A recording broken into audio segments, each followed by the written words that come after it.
Hey guys, welcome back. Today we will speak about Warren Buffett and his investing approach and how actually he managed to double the return of S&P 500 in last 60 or so years. But I will not be telling you those usual things like pay $5 for $10 when you're buying stocks, imagine that you will hold them forever, and other of his advices which are hardly applicable to an average investor. I will actually be telling you things which are aligned with his approach, but things with a lot of examples and things which you will be able basically to use yourself when you will be making your own decisions, and which will hopefully help you to outperform S&P 500 on the long run as he did. And as you can see on this chart, basically as I am doing right now. My year-to-date return is around 29% right now, but basically if you compare it with the last 10-day performance of S&P 500, I actually didn't do so well. S&P 500 outperformed me in last 10 days. But nonetheless, I'm still in this year doing a lot better than S&P 500, and my return is still more than 20% better than the return of S&P 500. I didn't sell, I didn't buy anything in the last 10 days. My cash is still sitting at around $3,000. And of course, as always, as soon as I make any moves, I will be telling you exactly what I did, why I did it, and what actually I bought and at what price. Since nothing actually happened recently, let's start talking about Buffett's approach and how can we use it to outperform S&P 500. So there are a lot of things which we can talk about when we are speaking about Buffett, and there are literally hundreds of hours of materials on internet about Buffett's comments, interviews, advices. A lot of books were actually written about him.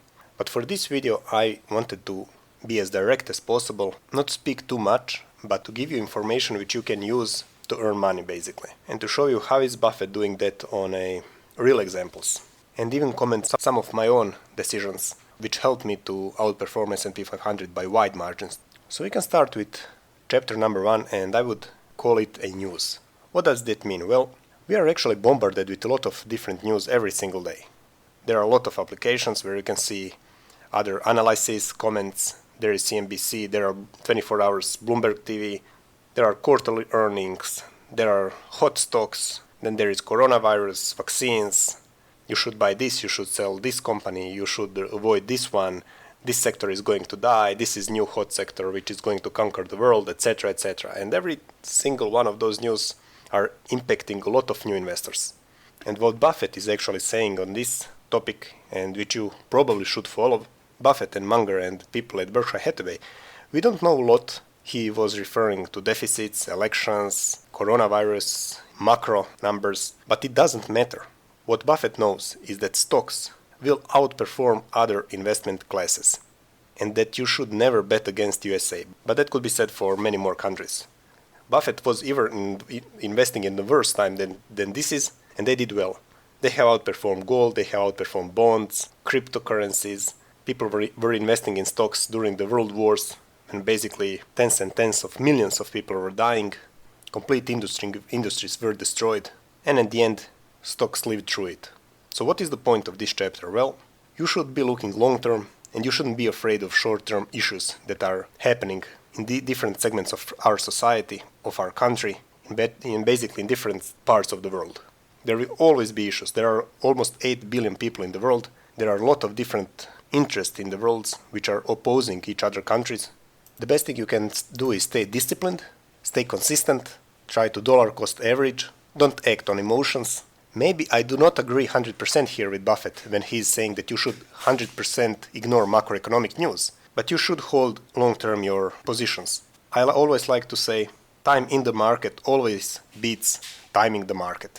And investors who index while largely ignoring the news and dollar cost averaging throughout their investment lifetime, given that it's at least more than a decade, because you shouldn't invest in stocks if you are going to be invested only for 1, 2, 3 years, because stocks, although they are outperforming all of the other investment classes, are quite volatile.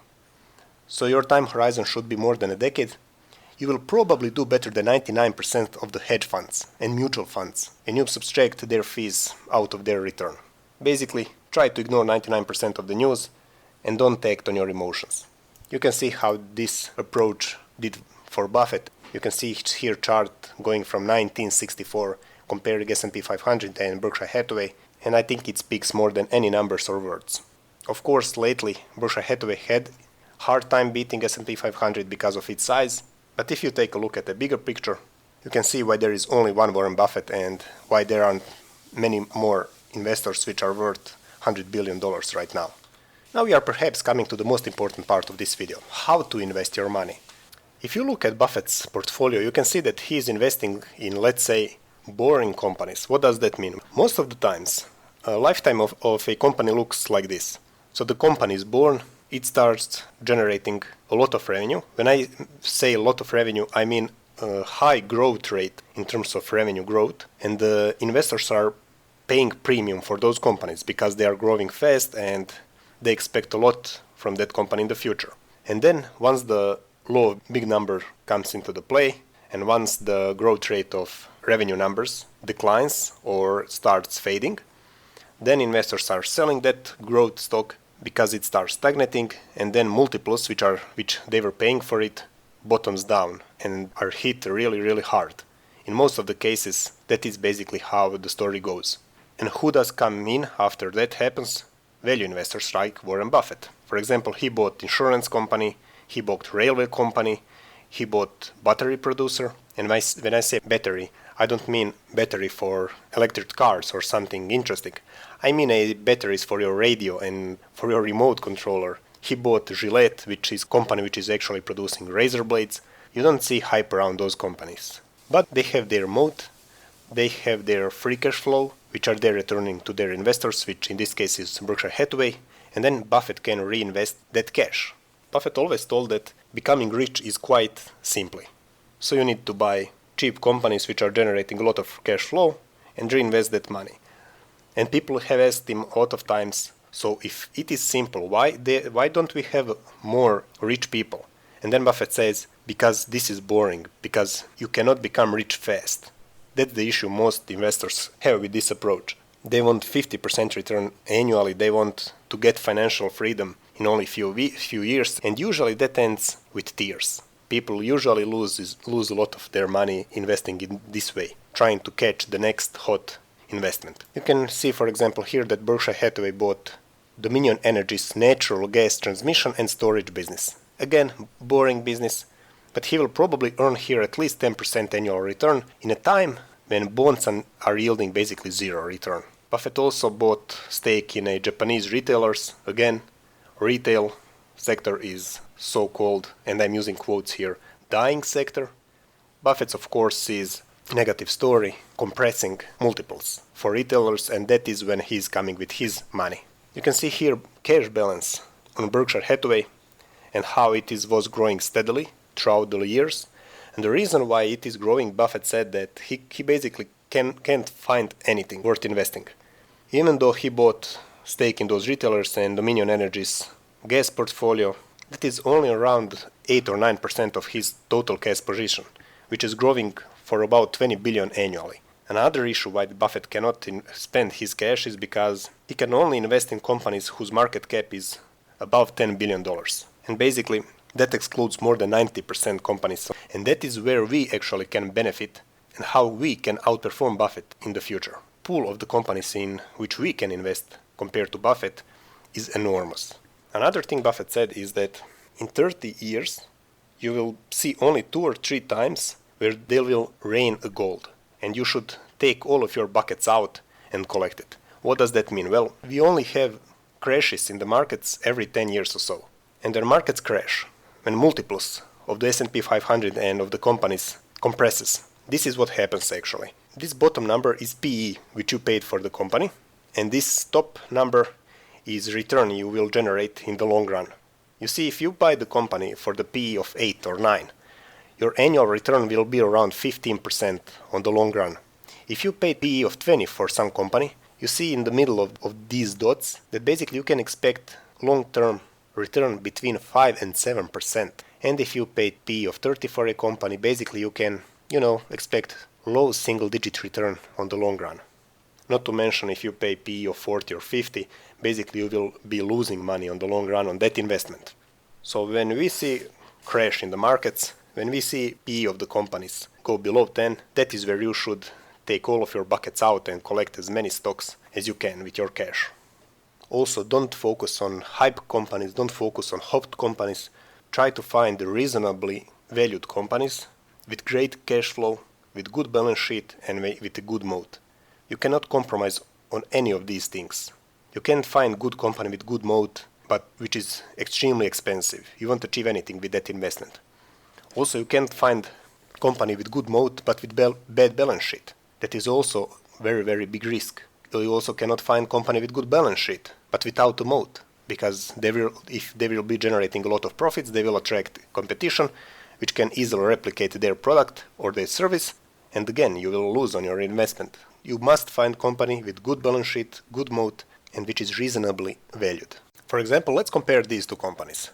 Company number one has produced more than 400 million of free cash flow in the first 9 months of 2020 and is trading right now at around market cap of around $8 billion, which is not expensive, not cheap, I'd say. For a tech company we are speaking about, and this is Dropbox, I'd say it's a really decent price for a potential investors. And then we have this company. It has produced more than $200 million of free cash flow in the first 9 months of 2020. Dropbox has almost doubled the free cash flow compared to this company. But this company has market cap of more than $34 billion.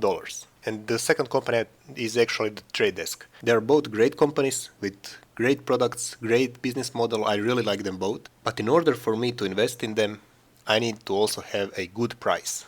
And to be paying more than $34 billion for a company which is right now producing around $300 million of free cash flow annually, even though they are growing very fast, is simply not acceptable to me. And I don't think that investors in this company on the long run will produce solid returns.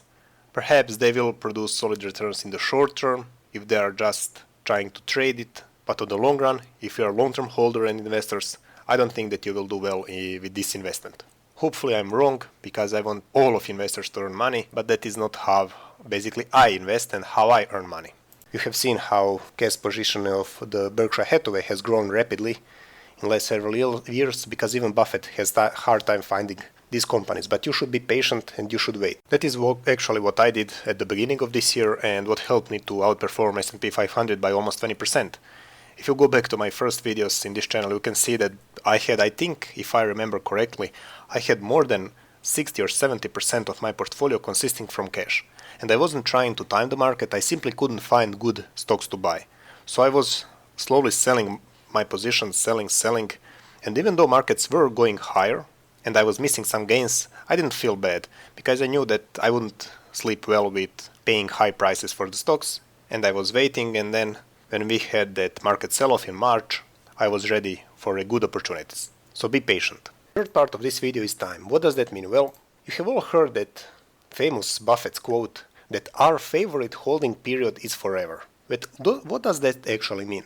You shouldn't be buying and selling your positions very often. If you have made your homework, if you have checked your company, if your company has a good balance sheet, good moat and good product, if their profits are growing, if your company has high return on investment, you shouldn't care if they have one bad quarter or if some analysts downgrades your company or if it sells off because of some potential negative news. That is constantly happening on the markets and you should take advantage of it, not panic and make emotional decisions. It doesn't necessarily literally mean that you have to hold your positions forever, because if price of your stocks changes, if in terms of being overvalued, because you can buy your stocks and their price can double in 6 months and then all of a sudden it is still a great company with great balance sheet, but it can be in that moment too pricey.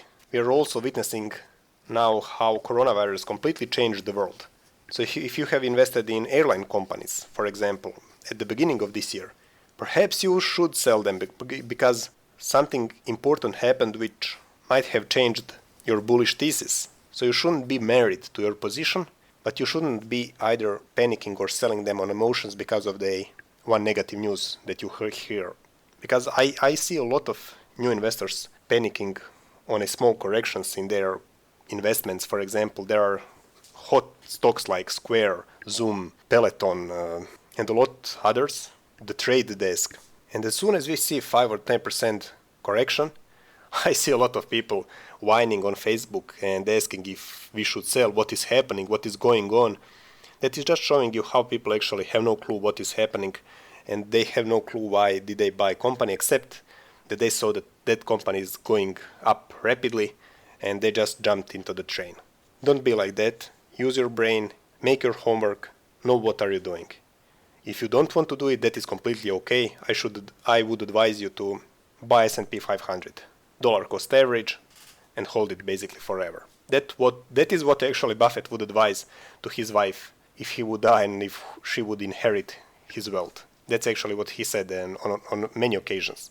Not only that, but there were some investors asking him if he has any comments about Berkshire Hathaway underperforming S&P 500, and he answered, well, I always told you that you should actually be investing in S&P 500 as a small investor. So he's actually advising to investors in Berkshire Hathaway that they should buy S&P 500. So there is nothing wrong with that approach either. You can also see here that the stock market is a device for transferring money from the impatient to the patient. I, for example, have performed very bad in last, for example, 10 days because few of my companies have reported not so good quarterly earnings for the third quarter, but I actually didn't care a lot, to be honest, because there were any fundamental changes in their approach. Long-term picture and my bullish thesis around these companies wasn't impacted, and I'm really patient with this story. But a lot of people were selling their stakes in the companies in which I'm invested because they don't have long-term view, or they are panicking, acting on emotions. And trust me, once you get several years of experience at least in the markets, you will see how, let's say, not optimal approach is that. And again, this is famous Warren Buffett's quote that our favorite holding period is forever. Because if you buy a company which suddenly becomes not... Let's speak about, for example, Buffett's investment in Gillette, company which is producing razor blades. People will always need razor blades. And even though that business will not skyrocket, that company will not produce some new thing, some new feature. They won't be able to increase their margins very much. Investors will not hype that company. But what that company does is they are returning around 10 to 12% of a return to their investors. And what you can do with that is reinvest in that company or in some other companies. And if you compound 10 to 12% annual return on your investment, on the long run, you will do extremely well. Trust me, that is a way that you should strive to have, and that is a way, and the only way how you can achieve your financial freedom, and the only way how you can outperform S&P 500 is slow and boring.